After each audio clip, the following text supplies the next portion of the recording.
Hello friends, welcome back. In this video, I'm going to show you how you can use online virtual labs in charging and discharging a parallel plate capacitor. Enjoy watching and don't forget to subscribe at the end of the video. Straight to our working bench. Here we have our capacitor and we have our cell, the source of energy to drive the charge. We also have switches used during charging and discharging. We have our capacitor itself. It has two plates, the top and the bottom plates.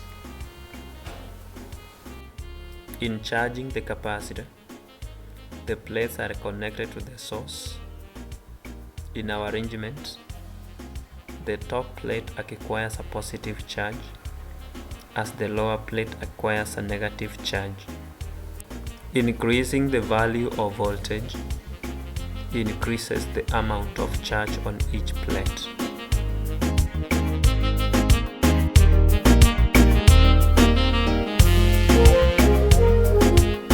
And now, our capacitor is charged. The lower plate is now negative and the top plate is now positive. In discharging, the charged capacitor is connected to an external circuit, let's say a bulb, and it loses charge to the circuit, making it discharged.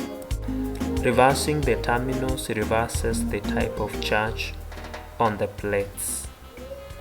For instance, if we reverse our terminals, the top plate now becomes negatively charged as the bottom plate acquires a positive charge.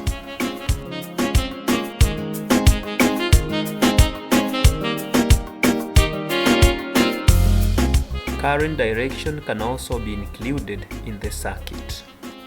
As shown by the blue arrows, negative charge flows from the negative terminal of the cell to the bottom plate of the capacitor. At the same rate, negative charge flows from the top plate of the capacitor to the positive terminal of the cell. This process is the same during discharging.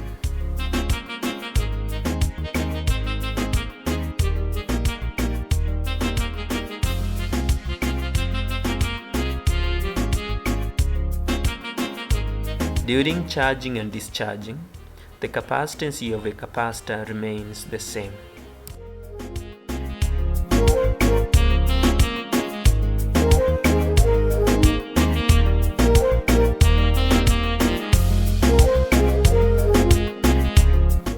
Thanks for watching.